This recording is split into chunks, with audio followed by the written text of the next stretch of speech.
Board वाला चाहिए।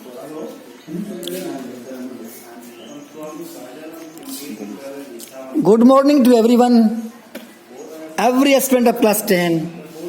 Just listen to me patiently, carefully, and be dedicated to your study. The present chapter is use of present continuous. इस अध्याय में हम आपको बताएंगे कि किन किन परिस्थितियों में प्रेजेंट कंटिन्यूअस का प्रयोग होता है तथा उसकी बनावट क्या है। It shows that the action is in progress. यह बतलाता है अटेंस कि क्रिया जारी है, प्रगति पर है। जैसे it is raining, you are plucking flowers, boys are listening to their teachers. In order to form the present continuous, present continuous को बनाने के लिए वी एड प्रेजेंट पार्टिसिपल, हम प्रेजेंट पार्टिसिपल में जोड़ते हैं टू इज आर एम जोड़ते हैं। Is used with he, she, it और third person singular number. Am is used with I and are is used with we, they, you and plural nouns. As singing a song, we are witnessing a match. In interrogative, is RM plus subject plus verb plus ing plus object. Are you going to visit Agra? Now, अब हम बताएंगे कि किन किन परिस्थितियों में कब आप सब प्रेजेंट कंटिन्यूअस का प्रयोग करेंगे। प्राय प्रेजेंट कंटिन्यूअस का प्रयोग होता है उस शब्द के साथ at this time, at present, at the moment, nowadays और still.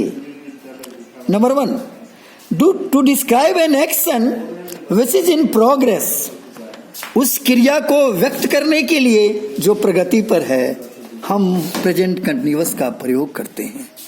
The girls are singing a song, the ducks are swimming in the pond. आपने देखा द गर्ल्स आर सिंगिंग मतलब कि गाने की क्रिया जारी है। Ducks are swimming, ducks swim कर रहे हैं, क्रिया जारी है।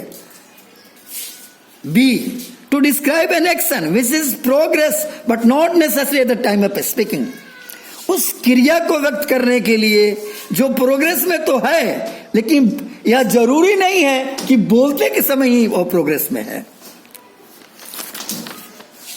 India is exporting onions to the Middle East.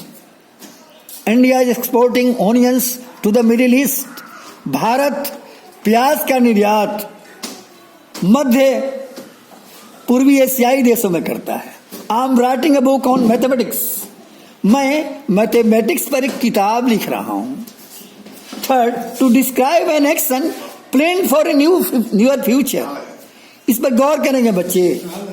प्राय भविष्य में जो योजना हम परियोजित कर देते हैं उसके लिए विल और शैल का प्रयोग कभी नहीं करना होगा, वो प्रेजेंट कंटिन्यूअस में प्रयोग होता है।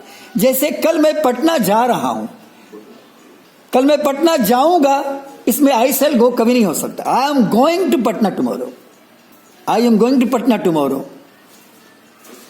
D, to express an action that has become a habit for doing it over and over again. वैसी क्रिया का वर्णन करने के लिए जो हमारी आदत बन गई है और बार बार हम कर रहे हैं, मान नहीं रहे हैं हम। जैसे Mono is always asks questions, Mono बराबर हमसे क्वेश्चन पूछता रहता है। You are always running me down, आप मेरी बराबर आलोचना करते रहते हैं। You are always running me down. इस चैप्टर से सबसे मुख्य बात जो है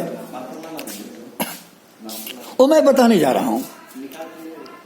निम्न वर्ब के साथ, जो प्राय लोग गलती करते हैं, वर्ब के साथ प्रेजेंट कंटिन्यूअस प्रयोग होता ही नहीं। प्राय लोग कहते हैं आई एम केयरिंग, गलत है। आई एम डिजायरिंग, गलत है। Admire, care, desire, forgive, return, like, I am liking you, वाक रॉन्ग है। I like you.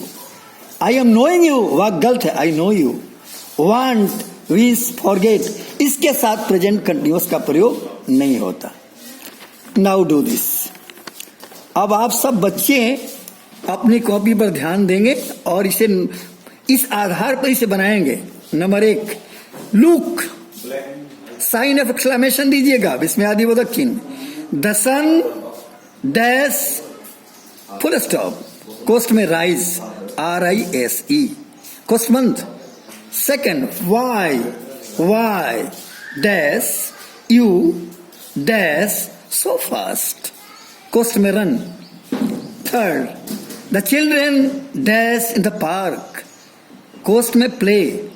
Mohan dash a novel now, कोस्ट में रीड। पांचवा, water dash from running tap, कोस्ट में फ्लो, FLOW। छठा, dash is it dash outside now, sign of interrogation, ये वाक्य प्रश्नवाचक हो गया। कोस्ट में आप लिखेंगे रेन, RAIN। सातवां, what dash your sister dash full stop, कोस्ट में डू, ये भी साइन ऑफ इंटरोगेशन, वाक्य प्रश्नवाचक हो गया। आठवां, आई डैश टू नाइट, कोस्ट में रिटर्न, RETURN। नौवां, they dash for Kanpur tomorrow, कोस्ट में लीव, LEAVE। दसवां, why dash you dash a noise, प्रश्नवाचक चिन्ह, कोस्ट में मेक, MAKE। That's all.